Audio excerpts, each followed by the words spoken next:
Young athletes will always emulate their sports heroes. It's simply a byproduct of admiration and respect. A great play or game stirs hope and sparks dreams in the mind of a young fan. The Lady Vol softball program has built a loyal fan base on young admirers over the years. Coaches Ralph and Karen Weekly have impressed upon their players the importance of embracing their young fans. We want them to make good grades. We want them to let people know that making good grades is important. We want them to be clean-cut and athletic. We want them to represent the university in a very positive way at all times. And we want them to play hard, but we want them to play safe and play fair when we're on the field. Usually, the Lady Vol players are providing inspiration and hope to their faithful, but last month, the team met with a young fan who unexpectedly switched roles with the team she loves. Katie Henschel's love of softball began at an early age, and thanks to Monica Abbott, her love for the Lady Vols followed.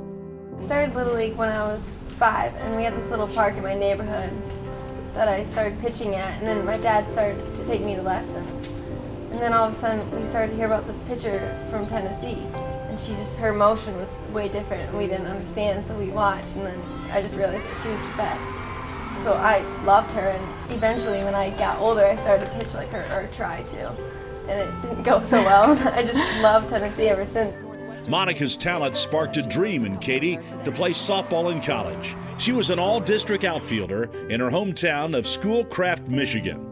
This well-liked young athlete seemed destined to fulfill her dream until a car accident last June changed everything. The horrific crash sent the Henschel family reeling. She had just left the house, and it was in June of 2011, June 25th, and she was on her way to Barnes & Noble, and the rest of the family, we were going to be meeting at a graduation party for some close friends. And according to the police report, it appears that she swerved to miss multiple deer and went off the road into a pretty severe ditch and pulled her into a tree. She was going about 52. She had her seatbelt on. She was not texting or talking on the phone. And a passerby came by very quickly, saw her, called for help. The first responder was one of our son's best friends from high school.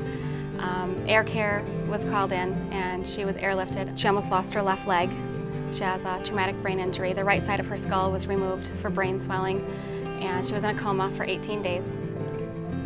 And very skilled surgeons and doctors and trauma staff. And a couple weeks later, they put the skull back in, and she developed a very large blood clot. So they took the skull out again for the second time.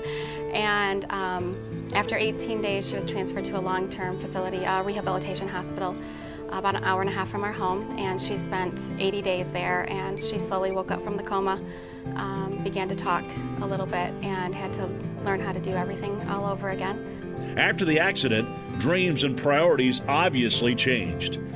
But one thing that didn't change was Katie's love for the game of softball and the Tennessee Lady Vols. So after numerous surgeries and setbacks, Lisa and Katie celebrated 10 months of fighting and healing by taking a spring break road trip to Knoxville. And the two got to meet the coaches and the players of the team she loves.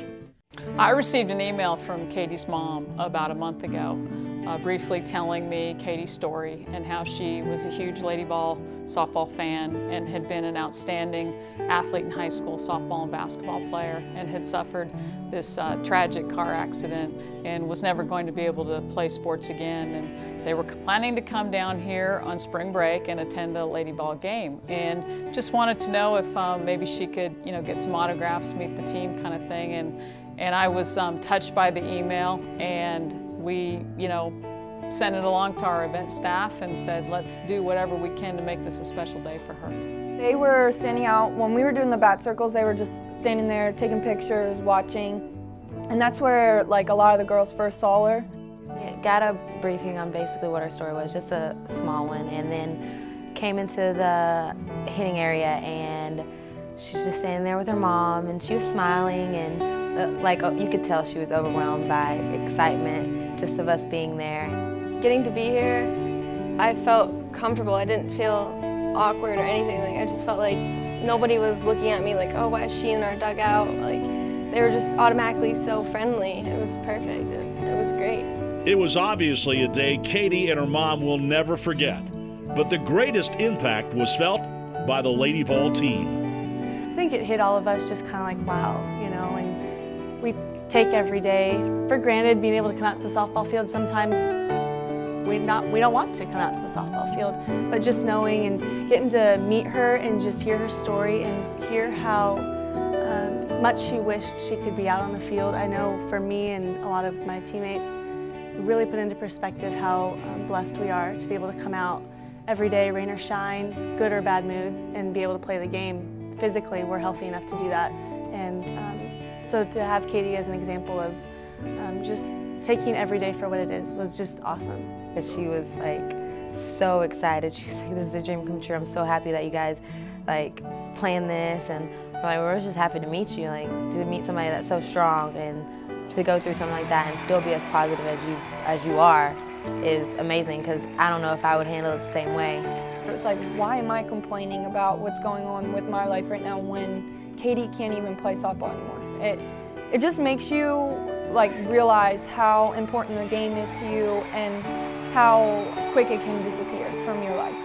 I don't like attention, so sometimes I get really embarrassed, but I'm totally fine with that. I would have much rather have had this accident happen to me and then like overcome with it so other people can see it and learn from it than it actually happening to them. I'd much rather have it me.